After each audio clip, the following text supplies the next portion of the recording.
Tous, nous voulons vous souhaiter la bienvenue en ce dimanche 25 avril.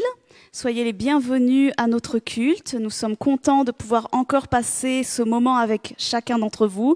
Comme j'aime à dire, même derrière les écrans, nous sommes heureux de partager ce moment, de pouvoir louer Dieu ensemble. Vraiment, j'espère que vous allez bien, que chacun d'entre vous va bien, malgré les circonstances, malgré la situation actuelle. J'espère vraiment que vous avez passé une bonne semaine, que vous allez passer un bon dimanche, j'allais dire, que vraiment vous passiez un bon moment dans la présence de Dieu. Comme je disais, nous sommes heureux de vous accueillir et nous avons prié pour que vraiment Dieu puisse agir dans les vies des uns et des autres ce matin. C'est vraiment notre prière, notre désir. C'est pour cela que nous faisons cela. J'aimerais vraiment vous inviter à prendre le temps, à vous poser, à prendre ce temps pour vivre quelque chose dans la présence de Dieu, pour le louer, l'adorer avec nous, pour écouter sa parole, vraiment à prendre le temps ce matin. Nous sommes heureux d'avoir Laurette et les filles pour la louange. Merci Seigneur pour toute la famille Kouachi qu'il est en train de relever au fur et à mesure. Merci à elles d'être là, que Dieu les bénisse, qu'on puisse vraiment passer un temps dans la louange. Mais avant, comme on l'a indiqué dans le SMS que les membres de l'Église ont reçu hier, notre pasteur Franck va nous apporter quelques mots. Et vraiment, que Dieu puisse le bénir, que Dieu puisse le bénir.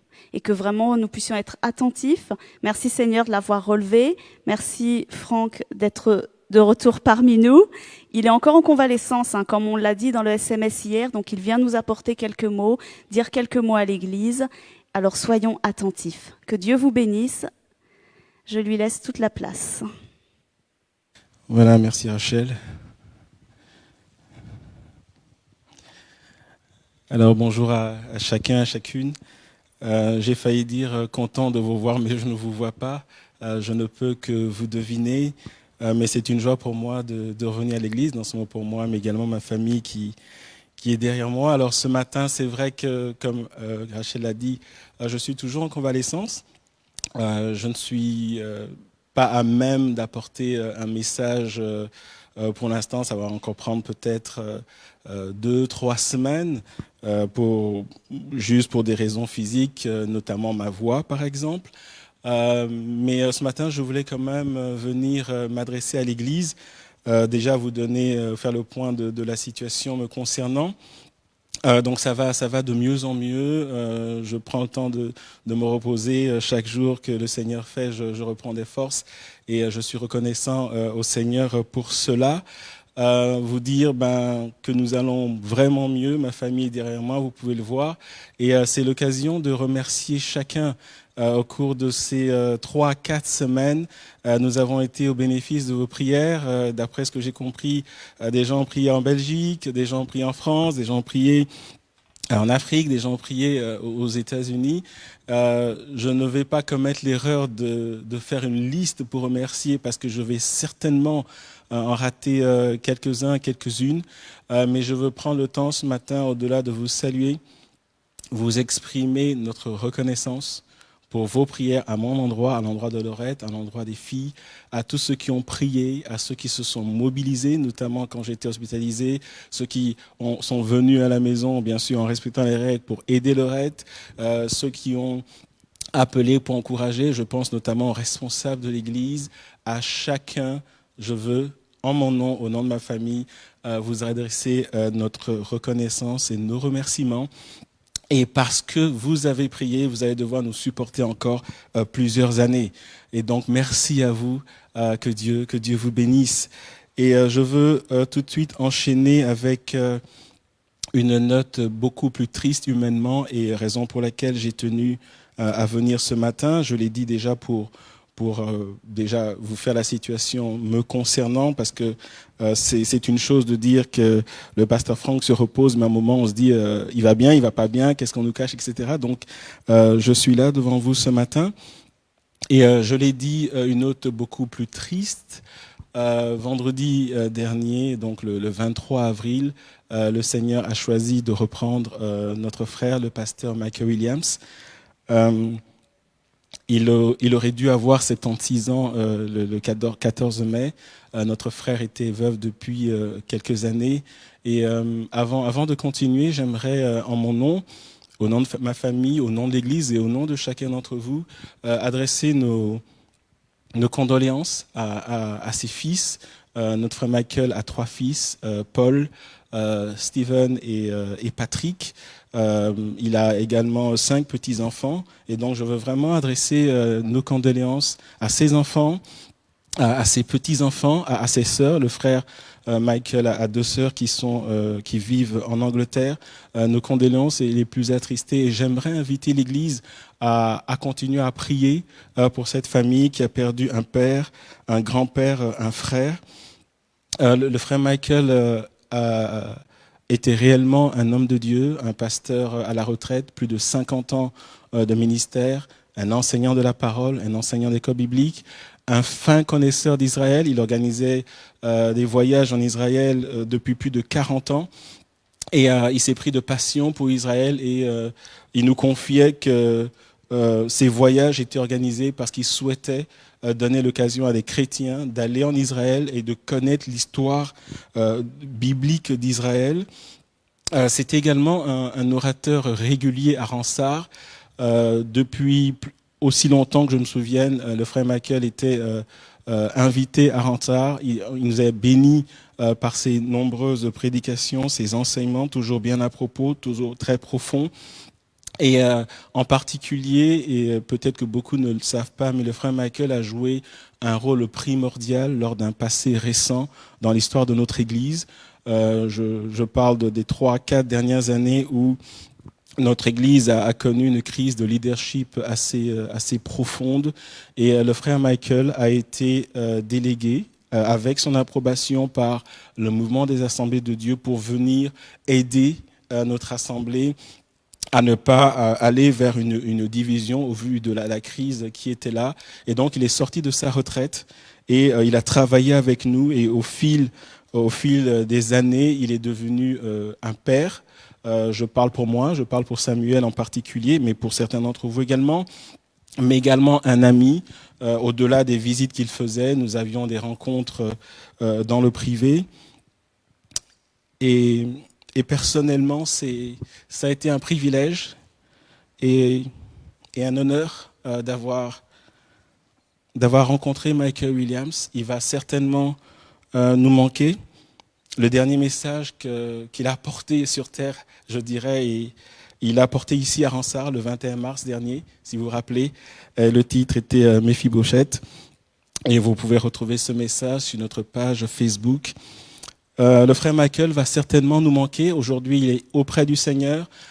Quelques jours avant d'aller à l'hôpital, il nous disait, en tout cas, il disait notamment à Laurette et à Samuel, parce que moi j'étais à l'hôpital à ce moment-là, il disait qu'il était prêt à retourner, à aller auprès du Seigneur, qu'il avait confiance en Dieu et que le Seigneur déciderait de ce qu'il adviendrait de lui. Mais dans tous les cas, il était prêt depuis longtemps et c'est pour nous un témoignage. Et je pense que c'est vraiment ça que nous devons garder. Nous allons le voir un jour et sa vie doit être un témoignage pour vous et pour moi. En ce qui concerne le programme des obsèques, je me suis mis en contact évidemment avec Paul, notamment son fils aîné. Les 3 garçons, donc les 3 fils de Michael, sont en ce moment en train de discuter et d'organiser tout cela. Je peux déjà vous dire que les obsèques auront lieu samedi 1er mai. Il y avait une hésitation entre vendredi le 30 avril ou samedi 1er mai. Il semble que nous partions pour le samedi 1er mai. À l'évidence, le frère Michael était un homme de Dieu reconnu, un exemple pour beaucoup de chrétiens. Et donc, ce serait compliqué de pouvoir accueillir ne serait-ce que les pasteurs, par exemple, ne serait-ce que dans la partie nord du pays. Et donc, ce sera plutôt, nous sommes invités non pas à nous déplacer, mais à suivre via un lien YouTube les obsèques. Je n'ai pas encore l'heure, je n'ai pas encore les détails. Une fois que Paul Williams me les communique, nous les mettrons sur la page Facebook et nous vous avertirons que le programme, d'après ce que je sais, les obsèques auront lieu en néerlandais. traduit en anglais, parce que la majorité, d'abord le frère Michael est d'origine anglaise, mais tout son ministère, Dieu l'a appelé à faire un ministère en Flandre, et donc il a vraiment sa base, sa famille, ses fils habitent en Flandre, il y en a un qui habite en Suède, mais les autres sont tous en Flandre, et donc c'est pour ça que ce sera en langue néerlandophone. Il est possible que ça change et qu'il y ait une traduction en français, mais pour cela, je n'ai pas cette information. Et donc, le programme des obsèques va vous être communiqué. Et j'aimerais terminer par ce point concernant le frère Michael, nous aurons l'occasion de lui rendre hommage lorsque nous reviendrons en live. J'aimerais juste dire que depuis 2 jours, au-delà de ce que moi-même je sais déjà de lui, au-delà de la relation personnelle que nous avons développée au fil des années, quand je lis les hommages, ne serait-ce que dans la partie francophone, je n'ai pas encore vu les hommages dans la partie néerlandophone du pays, j'aimerais partager avec l'Église 2 versets qui, je pense, rendent témoignage et illustrent ce qu'a été Michael Williams, ce pasteur Michael Williams, pour l'Église, non seulement l'Église de Rensard, mais pour l'Église avec E majuscule. J'aimerais vous inviter avec moi à lire 1 Samuel, chapitre 25, le verset 1. La Bible nous dit ceci. Samuel mourut, tout Israël s'étant assemblé le pleura, et on l'enterra dans sa demeure à Rama. Ce fut alors que David se leva et descendit au désert de Paran. J'aimerais juste dire que ça peut être une phrase banale, mais lorsque nous ouvrons la Bible, il est rare qu'au décès d'un homme de Dieu, toute la nation d'Israël pleure. Et Samuel faisait partie de ces hommes de Dieu qui ont impacté leur génération en termes d'intégrité, en termes de fidélité, en termes de moralité, en termes d'honnêteté. Et lorsque je lis ce passage, je pense à Michael Williams qui avait une réputation dans son ministère qui restait intacte même pendant sa retraite. Et autant que Samuel faisait partie d'un des plus grands hommes de l'Ancien Testament, je crois que Michael Williams fait partie de ces hommes de Dieu dont nous avons besoin, que Dieu élève pour bénir son Église. Et lorsque nous lisons Jérémie chapitre 15, verset 1, et rassurez-vous, je ne vais pas prêcher ce matin, Jérémie chapitre 15, verset 1, il nous est dit « L'Éternel me dit, quand Moïse et Samuel se présenteraient devant moi, je ne serai pas favorable à ce peuple, chasse-le loin de ma face, qu'il s'en aille. » Au-delà du contexte, nous voyons ici que Dieu lui-même rend témoignage à Samuel en le mettant sur le même pied d'égalité que Moïse. Et nous savons que Moïse avait une place particulière dans le cœur de Dieu. Tout ceci pour dire que nous avons perdu un Samuel en la personne du pasteur Michael Williams. Nous l'avons pleuré, nous le pleurons encore, mais nous nous réjouissons avec lui parce qu'il est auprès du Seigneur. Et j'aimerais continuer en disant que lorsque nous vivons dans l'Église de telles choses, nous pouvons nous poser des questions. Et cela m'amène au point que j'aimerais partager avec l'Église ce matin avant d'aller m'asseoir. Une question peut venir en disant, nous avons tellement prié pour le frère Michael. Pourquoi est-ce qu'il est parti ? Et de la même manière, vous avez prié pour moi, mais moi je suis là devant vous ce matin, ma famille est là devant vous. Nous avons prié pour Pablo notamment. Pablo a vécu plus ou moins le même, je ne vais pas parler de processus, mais la même situation que le frère Michael, mais Pablo il est là aujourd'hui. Certes, il n'est pas encore à 100%, et pour vous donner des nouvelles, il reprend des forces. En termes de respiration, il va beaucoup mieux, il est de moins en moins essoufflé, donc il est dans une phase ascendante, et on peut se poser la question. J'aimerais dire ceci, et j'emprunte les mots que Paul Williams lui-même m'a dit hier ou avant-hier, en tout cas hier et avant-hier, parce que nous parlons pratiquement tous les jours. Samuel également parle avec lui tous les jours. Il a dit, écoute Franck, aucun chrétien ne va au ciel si Dieu ne l'a décidé. Si aujourd'hui moi je suis là, c'est parce que mon temps sur terre n'est pas fini. Si Pablo est là aujourd'hui, c'est parce que son temps sur terre n'est pas fini. Si le frère Michael n'est plus là aujourd'hui, c'est parce que son temps sur terre, il est fini. Sa course est finie. Ça ne veut pas dire que Dieu n'a pas écouté nos prières, mais nous devons donc apprendre en tant que chrétiens à reconnaître la souveraineté de Dieu et à accepter la volonté de Dieu, qu'il ne nous expliquera pas toujours, mais nous savons que Dieu est bon et Dieu est fidèle. Et j'aimerais vraiment donner ce message à l'Église parce que parfois ça apporte de la confusion en disant « mais nous avons tellement prié ». les pasteurs des mouvements, les églises ont prié, que ce soit au nord du pays, au sud du pays, à l'étranger, des hommes ont prié, des amis personnels ont prié, il y a eu des chaînes de prière. Et aujourd'hui, on nous annonce que le frère est décédé, certes auprès du Seigneur, et ça suscite des questions. Et j'aimerais inviter l'Église ce matin à avoir une lecture spirituelle des événements que nous vivons. Pourquoi, par exemple, Jean-Baptiste a été décapité et quelques jours avant, Dieu a ressuscité la fille d'un soldat? Il aurait pu faire le même miracle ou intervenir pour Jean-Baptiste. Pourquoi? Dieu a arrêté pour chacun d'entre nous des temps de vie. Et nous devons comprendre que lorsque le temps vient, le Seigneur nous reprend dans sa souveraineté, mais lorsque le temps n'est pas venu, le Seigneur continue avec nous. Et cela doit juste nous inciter à comprendre que nous devons regarder à nos vies et nous assurer que nous demeurons auprès du Seigneur et fidèles au Seigneur. Et le frère Michael a été fidèle au Seigneur jusqu'au bout. J'aimerais terminer également en revenant sur une communication qui vous a été faite hier. La famille Silvestri est, notamment Samuel et Aurore, son épouse Aurore, sont malades, atteints du Covid depuis 2 jours. Et ça peut paraître, certains peuvent dire, ah tiens, c'est à leur tour, ou bien à eux aussi. Pour avoir vécu cette situation, j'aimerais vous dire qu'une lecture, peut-être qu'il y a des contaminations. Mais je vous prie de croire que si j'ai été malade, si Pablo a été malade, si le frère Michael a été malade, ce n'est pas parce que nous avons été négligents par rapport aux gestes barrières. Et j'aimerais vraiment comprendre que lorsque nous vivons ce que nous vivons, au-delà du fait que certains sont malades, il y a d'autres dans l'Église qui sont attaqués,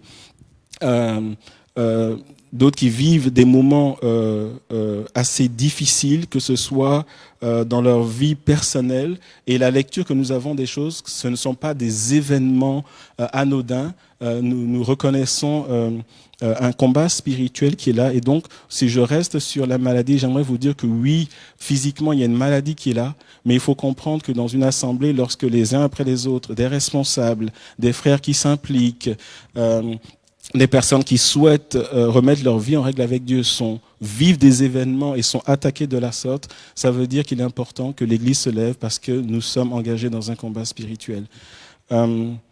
Je commence à fatiguer, donc je vais aller vite à la fin, mais j'aimerais juste dire ceci, et j'aurai l'occasion de donner d'autres détails. Mais il y a 1 mois, un peu plus, j'ai reçu un message d'un frère pasteur en France, que je n'ai pas vu depuis quelques années, et qui me disait que pendant son culte personnel, Dieu lui a dit particulièrement de prier pour moi, parce que j'allais être engagé dans un combat spirituel. 1 heure après, un autre frère, cette fois-ci ici en Belgique, m'a envoyé un message similaire. Les 2 frères ne se connaissant pas. 3 jours après, je suis tombé malade. 1 semaine après, je me suis retrouvé hospitalisé. Certains peuvent dire, ah oui, coïncident, je vous prie de croire, par rapport à tout ce que j'ai vécu, par rapport à ce que certains d'entre nous ont vécu, nous parlons d'un combat spirituel. Et ce matin, j'aimerais inviter l'Église à se lever, à entrer dans le combat spirituel, parce que l'ennemi veut détruire, l'ennemi veut égorger, l'ennemi veut tuer. J'aimerais lire un passage que je ne vais pas commenter longtemps, juste faire sortir 2 points, prier et clôturer, mais vraiment, en tant que pasteur, m'adresser à l'Église, parce qu'il est important que nous puissions nous lever dans la prière. J'aimerais que nous lisions Exode chapitre 17, les versets 8 à 16. Je vais le lire, mais je ne vais pas le commenter. Je ne vais pas non plus enseigner ou prêcher ce matin. Exode 17, 8 à 16 dit ceci. Amalek vint combattre Israël à Réphidim. Alors Moïse dit à Josué, « Choisis-nous des hommes, sors et combat Amalek. Demain, je me tiendrai sur le sommet de la colline, la verge de Dieu dans ma main. » Josué fit ce que Moïse lui avait dit Moïse pour combattre Amalek, et Moïse, Aaron et Hur montèrent au sommet de la colline. Lorsque Moïse éleva sa main, Israël était le plus fort. Et lorsqu'il baissait sa main, Amalek était le plus fort. Les mains de Moïse étant fatiguées, ils prirent une pierre qu'ils placèrent sur lui et il s'assit dessus. Aaron et Hur soutenaient ses mains l'un d'un côté, l'un de l'autre, et ses mains restèrent fermes jusqu'au coucher du soleil. Et Josué vainquit Amalek et son peuple au tranchant de l'épée. L'Éternel dit à Moïse, écris cela dans le livre, pour que le souvenir s'en conserve. Et déclare à Josué que j'effacerai la mémoire d'Amalek de dessous les cieux. Moïse bâtit un autel et lui donna pour nom l'Éternel ma bannière. Il dit, parce que la main a été levée sur le trône de l'Éternel, il y aura guerre de l'Éternel contre Amalek de génération en génération. Ce que j'aimerais vous dire ce matin, c'est simplement deux choses. La première chose, c'est que dès le départ, Moïse avait prévenu Josué qu'il allait se mettre au sommet de la colline. Pourquoi ? Parce que Moïse savait que parce qu'il marchait avec Dieu, avec le peuple de Dieu, il était engagé dans un combat spirituel. Et il comprenait que toute situation spirituelle s'adresse dans le combat spirituel, dans la prière. Le deuxième point, c'est que certes, Josué est allé combattre. Lorsque nous sommes malades, nous devons prendre des médicaments, nous devons prendre des traitements. Lorsque nous vivons certaines choses, nous devons prendre des actions. Lorsque nous sommes attaqués dans notre couple, nous devons prendre le temps de parler, de communiquer. Mais le combat que Josué menait dans la vallée n'était pas décidé par ce que Josué faisait dans la vallée, était décidé par ce que Aaron, Hur et Moïse faisaient sur la colline. Ce que j'essaie de vous dire ce matin, c'est que c'est important en tant qu'Église que nous puissions nous lever parce que l'issue du combat dépend de notre fidélité, dépend de notre persévérance, dépend de l'unité et dépend du fait que nous nous levions ensemble et que nous combattions et que nous prions les uns pour les autres. Je vous l'ai dit, lorsque des responsables d'église sont touchés dans leur corps les uns après les autres, c'est loin d'être anodin, nous sommes dans un combat spirituel. Et ce matin, j'aimerais juste appeler l'église à se lever et à prier. Certes, nous n'organisons plus pour le moment les réunions du vendredi pour des raisons évidentes. Nous allons bientôt réouvrir ces réunions pour que nous prions.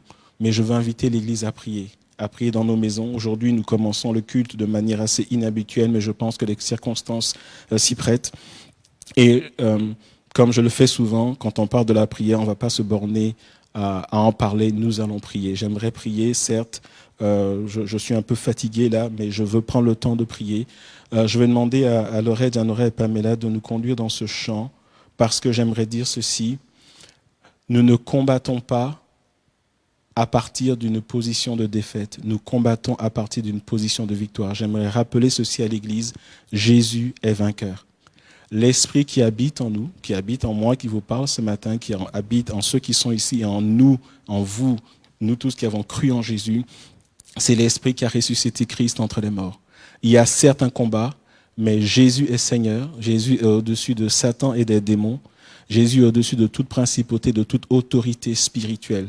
Quand nous allons dans le combat, n'ayons pas peur, ne craignons pas, nous y allons à partir d'une position de victoire. Et la Bible dit, résistez au diable et il fuira loin de vous. Et ce matin, nous voulons exercer cette autorité. Nous venons résister au diable qui s'est levé contre nous, contre certains de nos bien-aimés. Et nous voulons proclamer la victoire. Quelle que soit la forme que cette attaque prend, nous voulons proclamer la victoire. Et ce chant proclame, et c'est un chant de proclamation qui dit que nul n'est comme notre Dieu. Il est le lion de Juda, ainsi que le proclame la parole de Dieu. Nous allons proclamer ces choses ce matin et nous allons prier ensemble et nous allons continuer ce culte. Nous sommes dans la présence de Dieu ce matin et nous voulons prendre le temps d'être sensibles à l'Esprit de Dieu.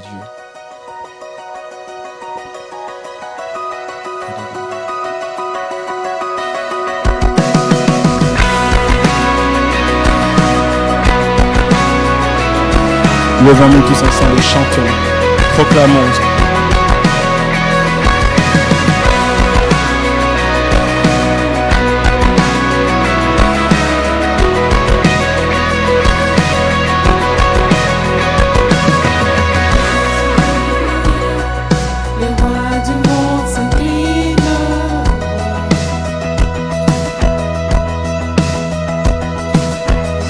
Seront brisés dans les cœurs d'éclat sa louange.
peut arrêter notre Dieu?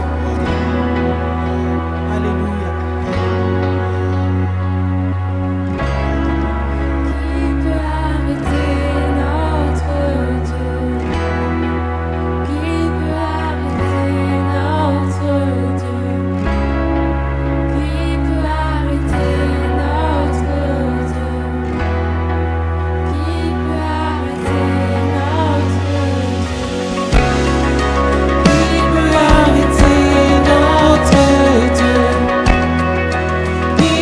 arrêter notre Dieu?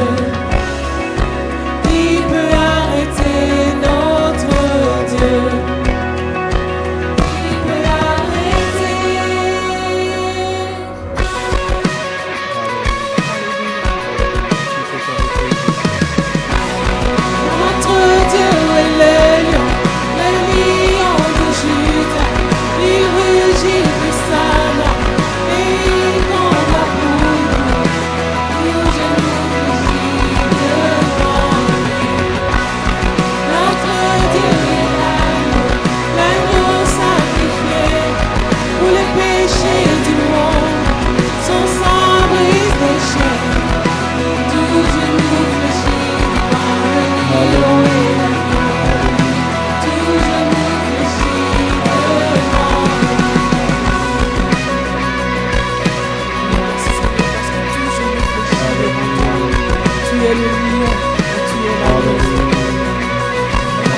Tout genou fléchit devant lui. Et ce matin, j'aimerais qu'ensemble nous puissions prier. Nous allons prier ce matin, nous allons détruire les œuvres de l'ennemi contre notre assemblée. Nous allons détruire les œuvres de l'ennemi contre ceux qui sont touchés dans leur santé, contre tous ceux qui sont touchés dans leurs finances, contre tous ceux qui sont touchés dans leur foyer. Prions ce matin et nous prions au nom de celui devant qui tout genou fléchira, toute langue confessera qu'il est Seigneur, à la gloire de Dieu le Père. Prions ensemble ce matin. Je veux vraiment un feu de prière. Je veux vraiment vous inviter à la prière et au combat spirituel ce matin, dans le nom de Jésus. Seigneur, ce matin, nous nous tenons dans ton autorité. Et dans l'autorité que tu nous as donnée, nous voulons détruire les œuvres de l'ennemi. Nous combattons ce matin à partir d'une position de victoire, la position que tu as acquise pour nous en mourant à la croix et en ressuscitant le 3e jour. Seigneur, ce matin, nous voulons nous lever.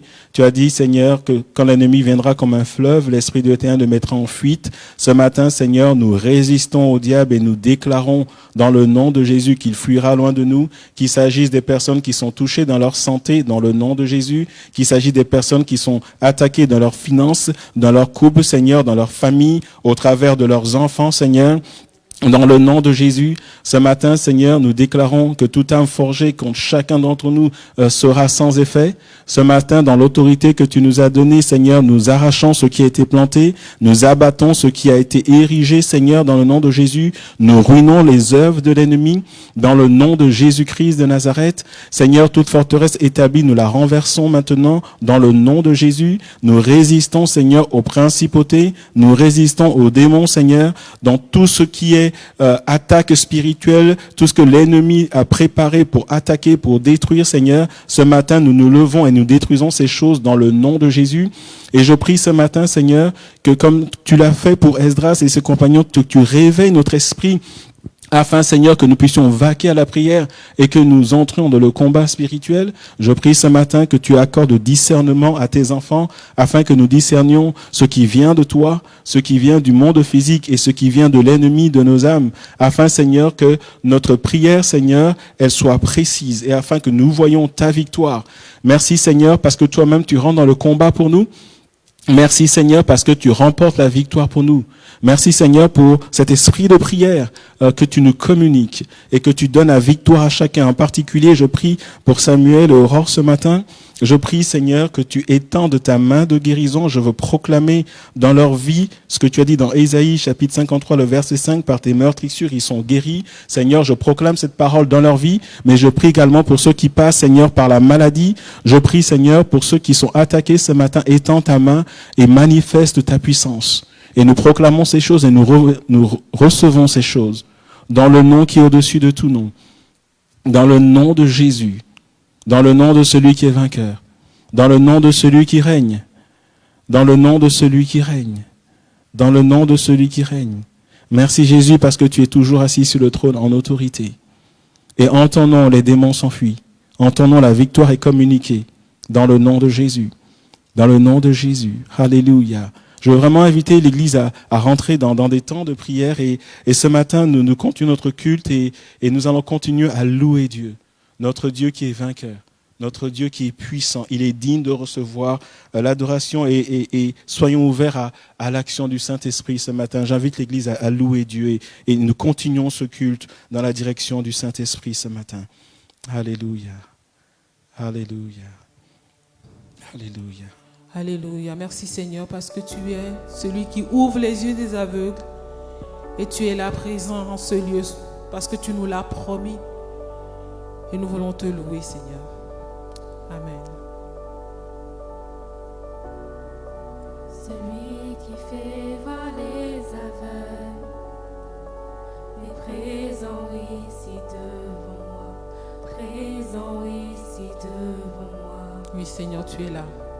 Celui qui fait entendre les sourds fait disparaître toutes mes craintes. Disparaître toutes mes craintes. Oui, je crois en toi. Oui, je crois en toi. Tu es le Dieu des miracles. Oui, je crois en toi. Oui, je crois en toi. Tu es le Dieu de miracles. Alléluia Seigneur, nous croyons en toi. Tu es celui qui fait des miracles, qui restaure les vies Seigneur. Ce matin, nous voulons le chanter et le déclarer Seigneur, le proclamer. Celui qui peut faire l'impossible me rejoint pour me restaurer, me rejoint pour me restaurer. Celui qui a vaincu la mort, sa vie se répand dans mes veines, sa vie se répand dans mes veines. Oui, je crois en toi. Oui, je crois en toi. Tu es le Dieu de miracles. Oui, je crois en toi. Oui, je crois en toi. Tu es le Dieu de miracles. Déclare-le. Oui, je crois en toi. Oui, je crois en toi. Tu es le Dieu de miracles. Oui, je crois en toi. Oui, je crois en toi. Tu es le Dieu de miracles. Le Dieu qui était et qui vient. La puissance du ressuscité. Le Dieu qui redonne la vie. Tu es le Dieu de miracles. Tu es le Dieu de miracles. Oui, je crois en toi. Oui, je crois en toi. Tu es le Dieu de miracles. Oui, je crois en toi. Oui, je crois en toi. Tu es le Dieu de miracles. Oui, je crois en toi. Oui, je crois en toi. Tu es le Dieu de miracles. Oui, je crois en toi. Oui, je crois en toi. Tu es le Dieu de miracles. Le Dieu qui était et qui vient. La puissance du ressuscité. Le Dieu qui redonne la vie. Tu es le Dieu des miracles.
Seigneur, entends notre confession ce matin. Tu es le Dieu de miracles et nous croyons en toi, Seigneur. Tu es notre Dieu. Ta grâce infinie dans nos vies, Seigneur. Nous voulons la déclarer encore ce matin et nous prosterner devant ta grandeur, devant ton amour, devant ta bonté pour nous, Seigneur. Tu as tout donné à la croix pour nous. Alléluia.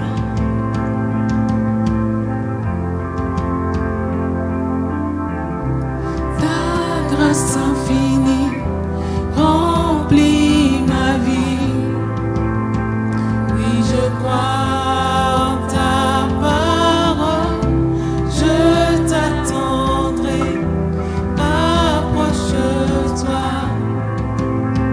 Saint-Esprit, renouvelle-moi. Je me prosternerai. Je me prosternerai et je t'adorerai.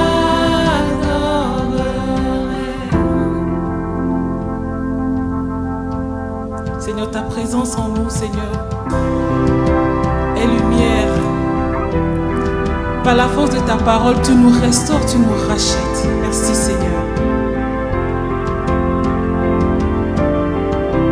Ta présence en moi est ma lumière. Par la force de ta parole, tu me restaures, tu me rachètes. Et ton esprit me libère. Je me prosternerai. Je me prosternerai et je t'adorerai.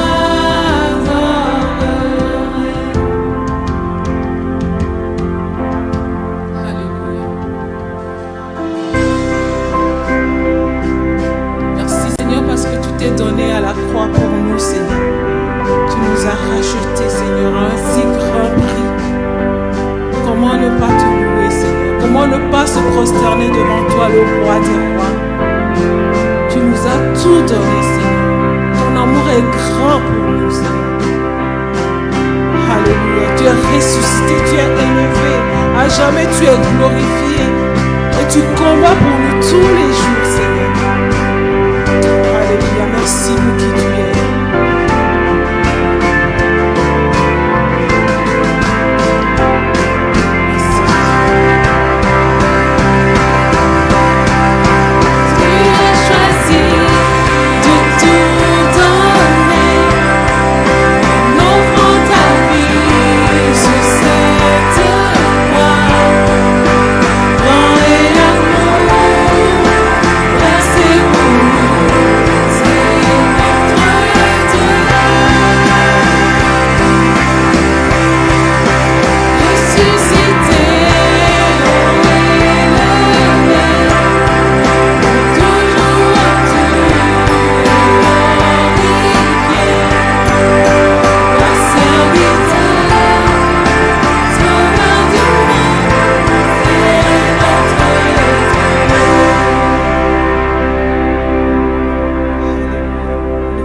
Voici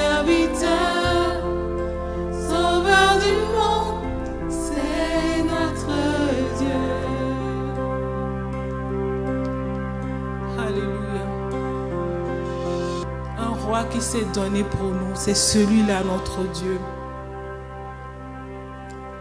Seigneur, nous voulons continuer à te louer, à t'adorer, te dire, viens être le centre de nos cœurs, le centre de nos vies, le centre de ton Église, Seigneur. Alléluia, tu as tellement donné pour nous.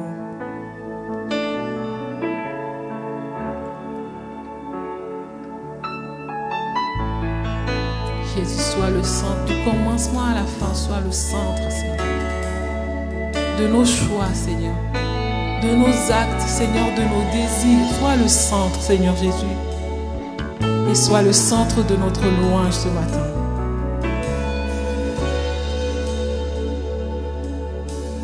Jésus, sois le centre de ma vie. Amen.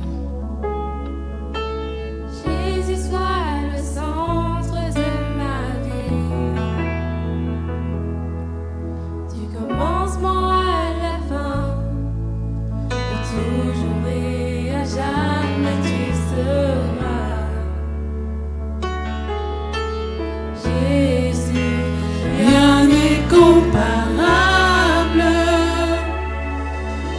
rien n'est comparable à toi. Jésus, tu es le centre,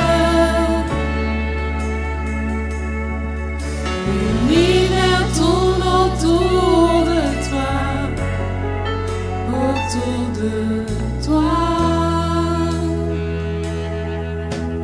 Jésus, sois le centre de l'Église. Jésus, sois le centre de l'Église. Tout jeune fléchira, toute langue confessera ton nom, oh Jésus. Jésus, rien n'est comparable. Nul n'est comparable à toi. Jésus, tu es le centre.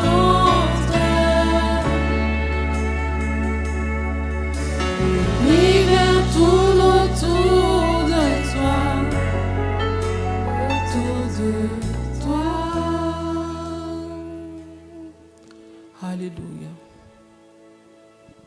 Seigneur, merci parce que tout tourne autour de toi, Seigneur. Et nous voulons te mettre au centre de nos vies, au centre de nos choix. Reçois notre louange ce matin, reçois notre adoration, Seigneur, car toi seul, Seigneur, tu les mérites, Jésus. Alléluia. Alléluia. Merci, Seigneur, pour qui tu es. Amen. Est-ce qu'on peut prendre encore juste quelques instants pour continuer à louer notre Dieu tous ensemble, juste quelques instants par rapport à ce chant qu'on vient de chanter? Est-ce qu'on peut vraiment dire, Seigneur, je veux que tu sois le centre de ma vie?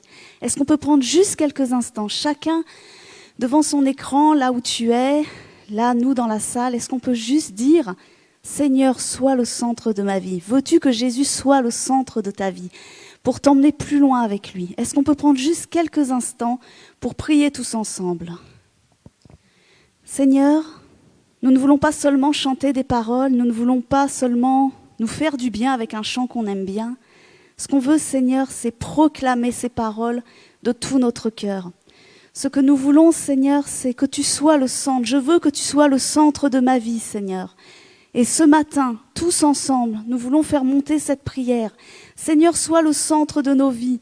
Non pas seulement des mots en l'air comme ça, une idée d'un dimanche matin, ah bah c'est dimanche, on parle de Jésus, Seigneur, sois le centre. Non, Seigneur, que tu puisses être le centre de notre vie à chaque instant, chaque jour de la semaine, dans chaque situation, que nous puissions toujours venir vers toi. Père, je te prie pour chaque personne dans cette pièce, sur ce live, Seigneur, tous ceux qui écouteront en différé aussi, que tu puisses, Seigneur, vraiment être le centre de notre vie. Viens, Seigneur, ranimer ce qui est brisé. Viens ranimer, Seigneur, ce qui est éteint. Viens, Seigneur, prendre toute la place en nous. Que tu puisses vraiment, Père, c'est le désir de notre cœur ce matin, être le centre de notre vie. Parce que tu es le Dieu de l'univers. Tu es Dieu magnifique, merveilleux. Sans toi, nous ne serions pas là, Seigneur. alors sois le centre de notre vie. Que nous puissions repasser les paroles de ce chant, Seigneur. Et vraiment, merci, Père. Merci pour qui tu es. Merci, Seigneur. Sois loué ce matin, Seigneur Jésus. Alléluia. Merci, mon Dieu. Amen. Merci beaucoup, Laurette, Jeannora, Pamela. Merci beaucoup de nous avoir conduits dans ce moment. Que Dieu vous bénisse, que Dieu vous fortifie. Et vraiment, c'était une joie de vous avoir ce matin. Voilà, on continue notre culte, on continue dans la présence de Dieu. Ce n'est pas une nouvelle étape, c'est la continuité. J'espère que vous avez été bénis durant ce temps, que vous avez pu vraiment vivre quelque chose avec Dieu. Et on va continuer en écoutant la parole de Dieu, pardon. Ce matin, c'est notre frère, le pasteur Blair Bonin, qui va nous l'apporter. Je vais l'inviter à venir, que Dieu puisse le bénir, que nous puissions être attentifs, écoutons, notons, prenons nos Bibles, prenons des notes et soyons attentifs à ce que Dieu veut nous dire ce matin. Soyez bénis.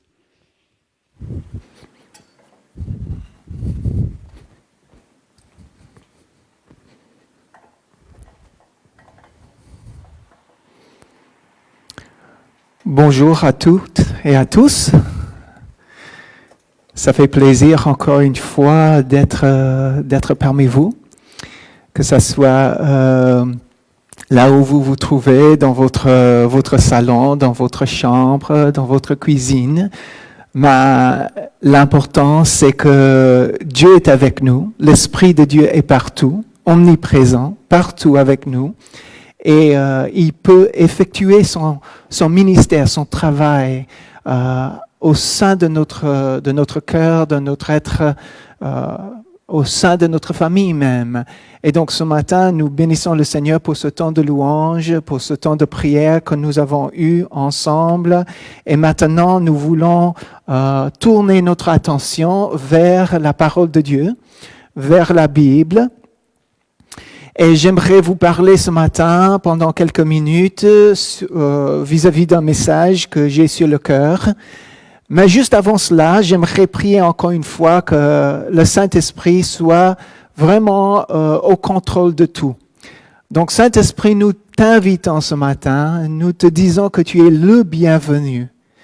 Viens Seigneur, par ton esprit, viens nous bénir, viens Seigneur nous parler, nous transformer par la puissance qui se trouve dans la prédication de ta parole. Merci Seigneur pour qui tu es et ce que tu fais ce matin parmi nous. Au nom de Jésus, nous t'avons prié.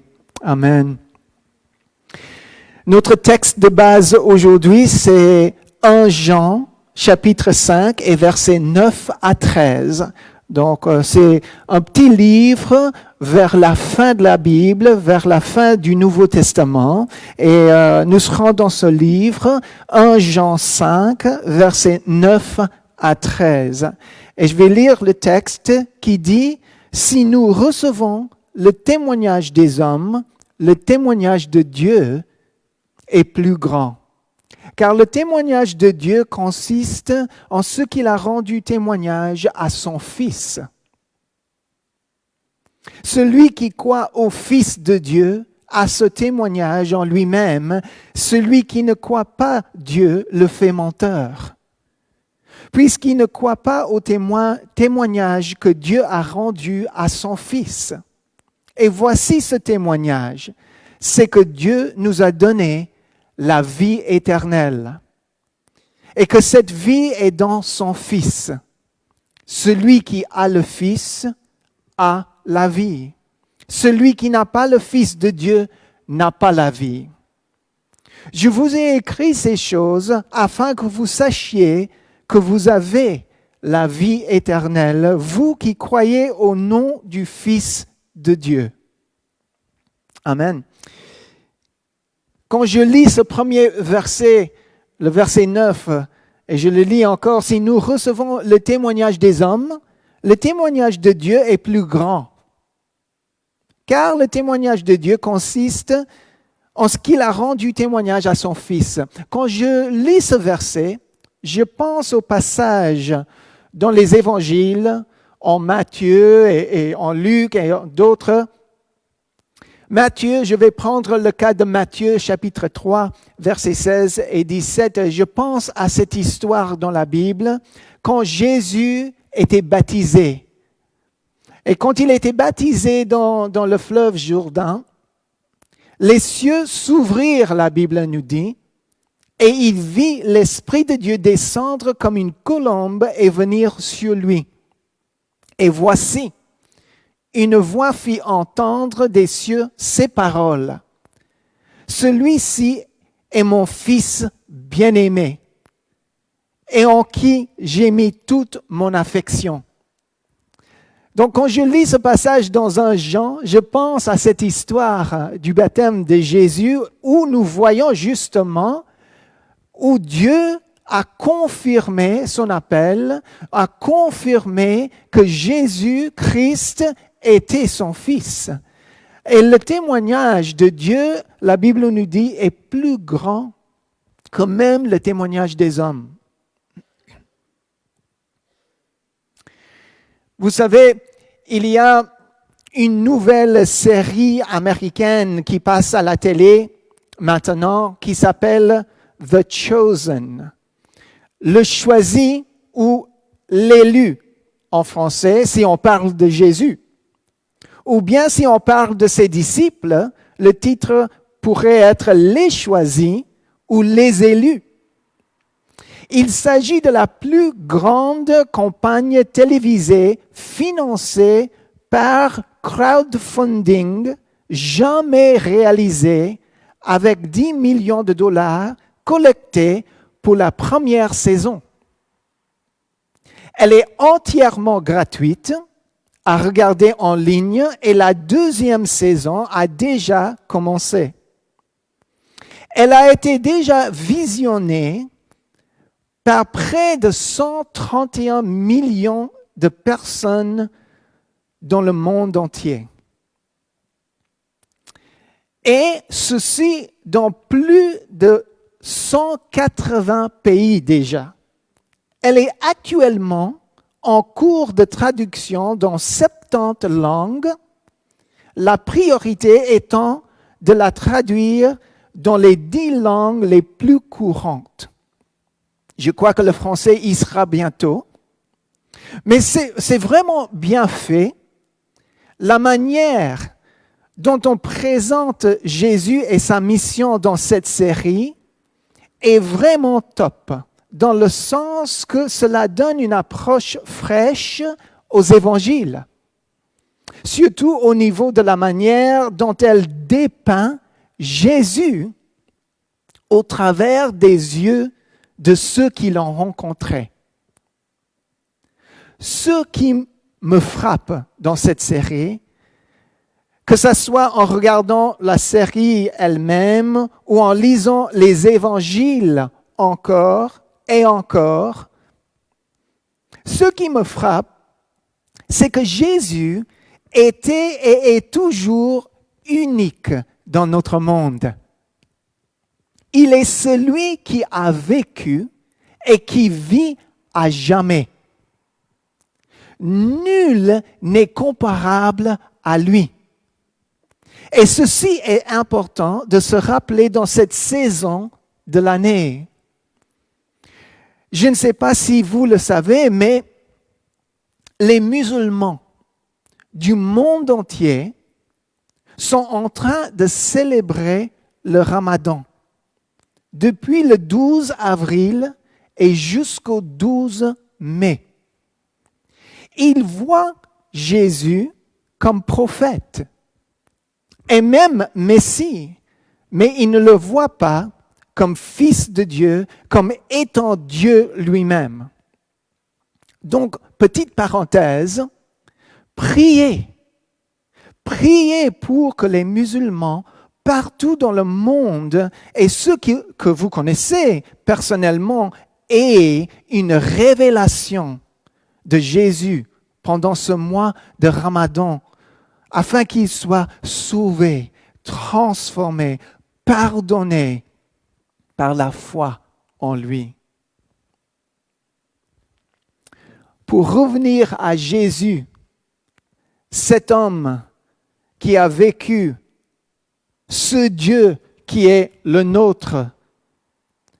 J'aimerais vous dire que Jésus était le plus grand homme qui ait jamais vécu sur terre. Il a changé pratiquement tous les aspects de la vie humaine tels que nous l'expérimentons aujourd'hui, et la plupart des gens ne s'en rendent même pas compte. La naissance, par exemple, de ce personnage de l'histoire a changé la manière dans laquelle on mesure le temps, les époques, les ères. Avant notre temps d'aujourd'hui, dans ce siècle, on comptait le temps avant Jésus-Christ et en latin Anno Domini, dans l'année du Seigneur ou après Jésus-Christ. Il y avait ces deux parties. Maintenant, avec le sécularisme dans lequel nous vivons dans ce monde, on nomme souvent l'ère dans laquelle nous vivons aujourd'hui comme l'ère commune et avant Jésus-Christ, toujours, avant l'ère commune. Mais ce qui est vrai et ce qui restera vrai pour toujours, c'est que Jésus marque le temps. La venue de Jésus, l'histoire de Jésus, la personne de Jésus marque notre temps et divise notre temps. Malgré ses origines humbles, le christianisme, cette religion mondiale qui nomme Jésus-Christ comme fondateur, qui porte le nom de cet homme de Nazareth, le christianisme a effectué plus de changements positifs sur cette terre que n'importe quel mouvement de l'histoire.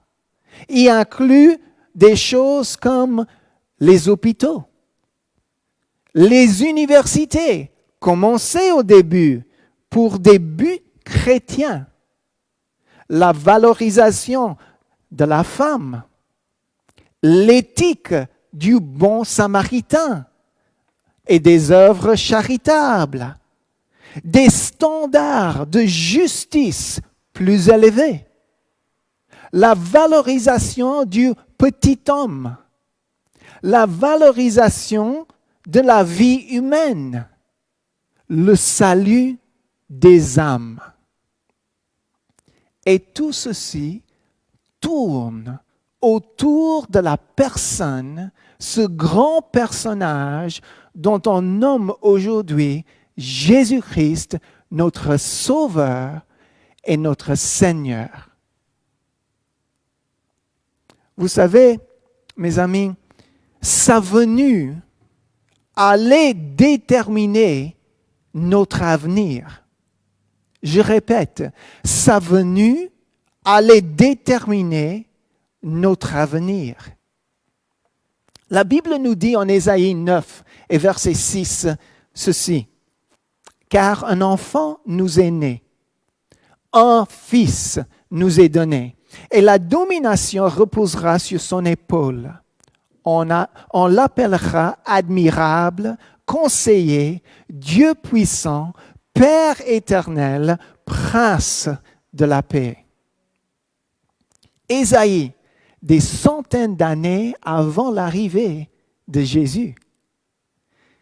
Sa venue allait déterminer notre avenir. En Matthieu 1, verset 23, « Voici, la Vierge sera enceinte. Elle enfantera un fils et on lui donnera le nom d'Emmanuel, ce qui signifie Dieu avec nous. » Sa venue allait déterminer notre avenir, mes amis. Jean 3,16 « Car Dieu a tant aimé le monde qu'il a donné son Fils unique, afin que quiconque croit en lui ne périsse point, mais qu'il ait la vie éternelle. » Sa venue allait déterminer notre avenir. Et qu'en est-il de cette vie solitaire de Jésus. Il est né dans un village obscur, l'enfant d'une femme paysanne. Il a grandi dans un autre village où il travaillait dans un atelier de menuisier jusqu'à l'âge de 30 ans. Puis, pendant 3 années, il était prédicateur itinérant. Il n'a jamais écrit un livre, il n'a jamais écrit un best-seller, il n'est jamais entré en fonction politique, il n'a jamais fondé une famille ou été propriétaire de sa propre maison. Il n'est pas allé à l'université, il n'a jamais visité une grande ville, il n'a jamais voyagé plus de 300 kilomètres de l'endroit où il est né. Il n'a jamais fait des choses qui accompagnent celui qu'on considère un grand homme. Il n'avait pas des références que lui-même. Il avait seulement 33 ans quand la marée de l'opinion publique s'est tournée contre lui. Ses amis se sont sauvés. Un d'eux l'a nié. Il a été remis à ses ennemis et a traversé la moquerie d'un procès. Il a été cloué entre 2 brigands. Et pendant qu'il mourait, ses bourreaux ont joué pour ses vêtements, la seule propriété qu'il avait sur la terre. Quand il était mort, il a été posé dans une tombe empruntée par la pitié d'un ami. 19 siècles se sont passés. Aujourd'hui, il est le personnage central de la race humaine. Toutes les armées qui ont jamais marché, toutes les marines qui n'ont jamais navigué, tous les parlements qui se sont jamais réunis, tous les rois qui n'ont jamais régné, tous ensemble n'ont pas affecté l'humanité sur cette terre autant que cette vie solitaire. Ça, c'est notre Jésus. Ça, c'est notre roi, le Fils de Dieu. C'est vrai, sa venue allait déterminer notre avenir. Mais sa venue a déterminé notre avenir aussi. Colossiens, chapitre 1, versets 13 et 14. Il nous a délivrés de la puissance des ténèbres et nous a transportés dans le royaume de son Fils bien-aimé, en qui nous avons la rédemption, le pardon des péchés. Sa venue a déterminé notre avenir. Galates 2, verset 20. J'ai été crucifié avec Christ. Et si je vis, ce n'est plus moi qui vis. C'est Christ qui vit en moi. Et si je vis maintenant dans la chair, je vis dans la foi au Fils de Dieu qui m'a aimé et qui s'est livré lui-même pour moi. Sa venue a déterminé mon avenir. Sa venue a déterminé ton avenir. Et mes amis, sa venue continue à déterminer notre avenir. Jérémie 29, 11, un verset célèbre dans la Bible que vous connaissez presque tous. Et même si ça a été écrit dans un temps où Israël n'obéissait pas à Dieu, pendant ce temps, Dieu parle par la bouche de ses prophètes et il dit en verset 11 du Jérémie 29, « Car je connais le projet que j'ai formé sur vous, dit l'Éternel. Projet de paix et non de malheur, afin de vous donner un avenir et de l'espérance. Mes amis, sa venue continue à déterminer notre avenir. Vous pouvez compter là-dessus. J'aimerais illustrer ces faits par rapport à la vie de Jésus avec une petite histoire. Un homme très riche et son fils étaient des collectionneurs d'œuvres d'art très rares. Ils avaient un peu de tout dans leur collection: Picasso, Raphaël, Rubens, Van Gogh, Rembrandt, Monet, Renoir, etc. Souvent, ils admiraient ensemble leur collection. Mais un jour, une guerre s'est déclenchée et le fils a été appelé à s'inscrire dans l'armée. Il est parti combattre pour son pays. Il était un homme très courageux, mais il a été tué dans une bataille pendant qu'il secourait un autre soldat. Le père a été notifié et il faisait son deuil avec beaucoup de peine. À peu près d'un mois après la mort de son fils, juste avant Noël, quelqu'un est venu frapper à la porte de sa maison.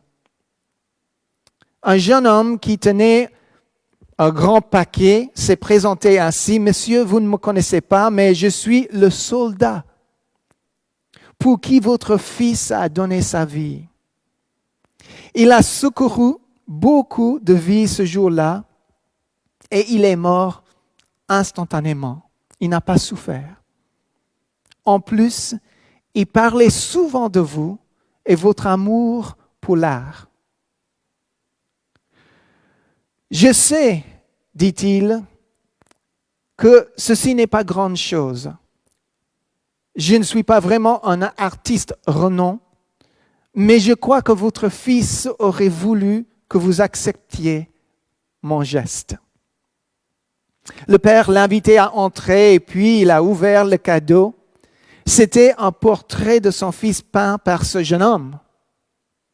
Le père regardait avec un respect profond la manière dans laquelle ce jeune artiste avait capturé, avait saisi la personnalité et l'esprit même de son fils au tableau. Le père était au bord de larmes quand il remerciait le jeune homme.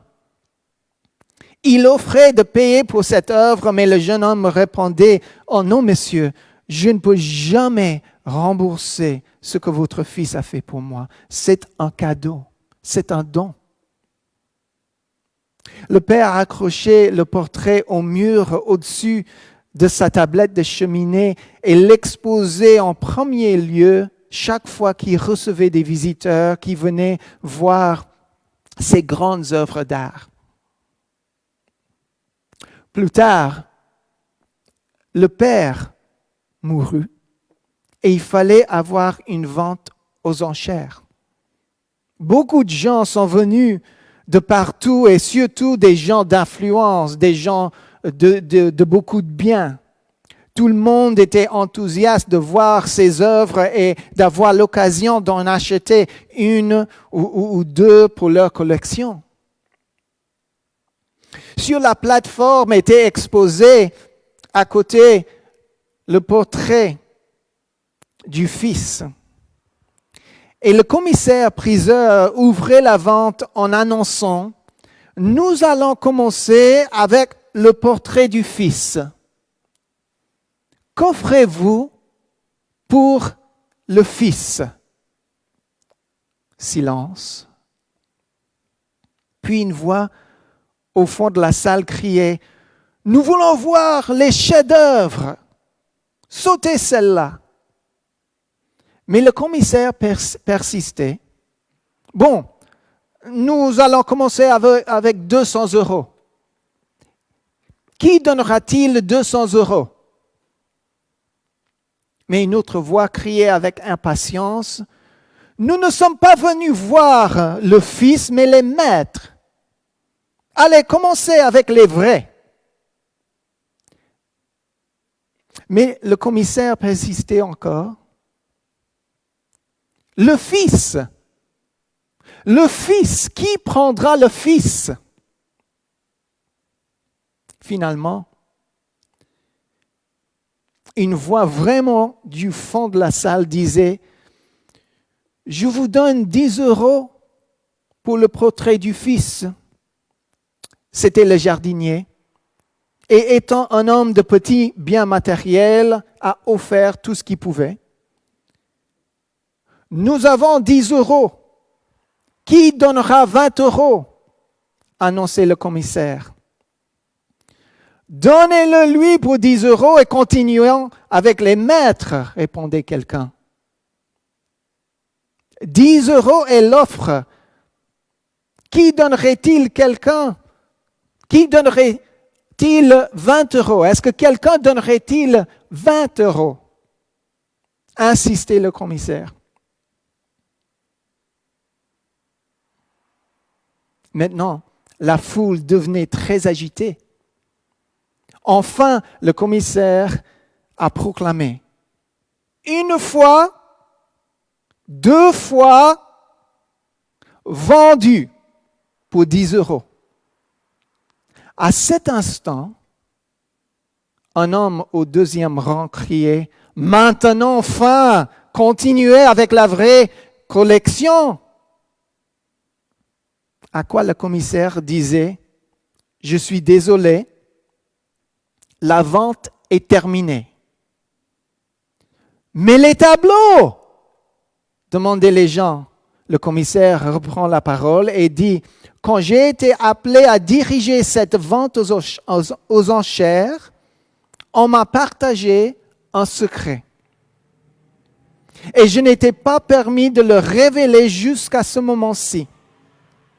Seulement la peinture du fils allait être vendue. La personne qui l'achèterait hériterait tout le reste. L'homme qui a pris le fils reçoit tout. 1 Jean 5, verset 12. Celui qui a le Fils a la vie. Celui qui n'a pas le Fils de Dieu n'a pas la vie. Notre passage de base aujourd'hui, dans 1 Jean 5, nous dit le témoignage de Dieu est plus puissant que le témoignage des hommes. Mais chaque homme qui connaît le Fils, chaque femme, chaque enfant qui connaît le Fils de Dieu comme sauveur et Seigneur de sa vie a aussi un témoignage puissant. Je vous ai écrit ces choses, disait Jean, afin que vous sachiez, afin que vous puissiez savoir que vous avez la vie éternelle, que vous ayez la vie éternelle, vous qui croyez au nom du Fils de Dieu. Et quand on emploie ce mot « croire » dans la Bible, ça ne veut pas dire simplement « ou je sais qu'il a existé comme personnage dans l'histoire » ou « ok, j'admets, il était un grand homme, même un homme de Dieu, un prophète ». Croire veut dire que pas seulement je donne mes capacités mentales à ce fait d'histoire de cet homme de Nazareth, mais ça veut dire aussi que je fais confiance en lui. Avec tout mon être, tout ce que je suis. Croire veut dire aussi obéir, veut dire aussi suivre cet homme de Nazareth. Alors ma question pour vous, pour toi aujourd'hui, c'est celle-ci. Quel est ton avenir? Quel est ton avenir? Que feras-tu avec le Fils? Il est là. Il est vivant. Il nous a donné son esprit qui est dans ce monde, qui est parmi nous, qui œuvre dans nos cœurs, dans nos familles, dans nos églises. Il est là, présent. Que feras-tu avec le Fils? Dieu le Fils s'est enveloppé dans la culture humaine afin de démontrer à l'humanité entière sa nature éternelle et son plan personnel pour chacun de nous. De même, quand nous entrons en relation avec lui, nous nous incarnons ce message pour notre culture, pour notre communauté, pour les gens autour de nous. Nous devenons, entre guillemets, des petits Christ, parce que le mot chrétien veut dire petit Christ à la base. Ça ne veut pas dire que nous sommes Dieu ou qu'on devient Dieu. Ça veut dire simplement que nous avons reçu l'Esprit de Dieu, l'Esprit de Christ, l'Esprit de Jésus qui habite en nous, qui nous anime et qui nous pousse à partager ce que nous avons reçu de lui. C'est ça, incarner le message de Jésus-Christ. Ça veut dire laisser paraître à travers de notre vie qui il est lui. Et qu'est-ce qu'il peut faire en nous, pour nous, parmi nous, avec nous.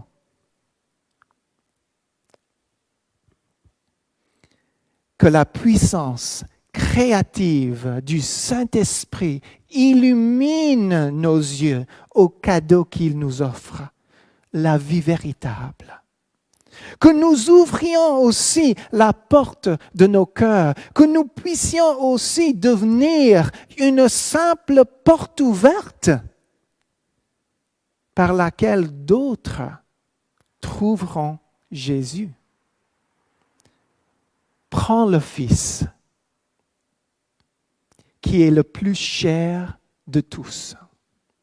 Prends le Fils pour ton salut et ta vie éternelle. Prends le Fils, car il mérite ton allégeance. Prends le Fils, car ça vaut la peine pour la vie ici-bas et pour ton avenir. Et chrétien, prends le Fils avec toi où tu vas tous les jours. Prends le Fils à l'école, au travail, au sein de ta famille, dans le voisinage. Prends le Fils avec toi. N'oublions pas, notre témoignage est fort et puissant, car il tourne autour de la personne de Jésus. Ça n'a rien à voir avec nous-mêmes. N'oublions pas non plus le témoignage de Dieu est encore plus puissant. L'Esprit de Dieu en toi est super puissant. Notre texte de base. Si nous recevons le témoignage des hommes, le témoignage de Dieu est plus grand. Car le témoignage de Dieu consiste en ce qu'il a rendu témoignage à son Fils. Et quand toi, chrétien, tu portes le Christ, là où tu vas, le témoignage de Dieu dans ta vie va révéler le Christ autour de toi, aux autres. Alors, si tu ne le connais pas ce matin, je t'invite à prendre le Fils. Si tu le connais déjà, je t'invite à prendre le Fils avec toi là où tu vas. En tout cas, ça vaut la peine. Il est le tout pour nous. Il transforme nos vies. Il nous aide à remonter la pente. Il nous aide à vaincre l'ennemi de nos âmes. Il est là à nos côtés tous les jours. Son esprit est là. Ce qui est appelé dans la Bible le paraclète, celui qui est appelé à côté pour marcher avec nous, pour être avec nous, pour nous encourager dans notre foi. Et n'oublions pas que Jésus, la Bible nous dit que Jésus lui-même intercède pour nous auprès du Père, à la droite du Père. Alors, je t'invite ce matin. Prends le Fils. Prends le Fils.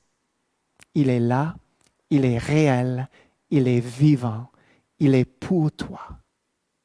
Amen. Nous allons prier. Seigneur, ce matin, je te remercie pour ton esprit qui est là parmi nous, pour ton esprit qui est là avec moi, avec ceux qui ont chanté, qui nous ont dirigés dans la louange, pour ceux qui sont chez eux, pour ceux qui écoutent en ligne, tu es là.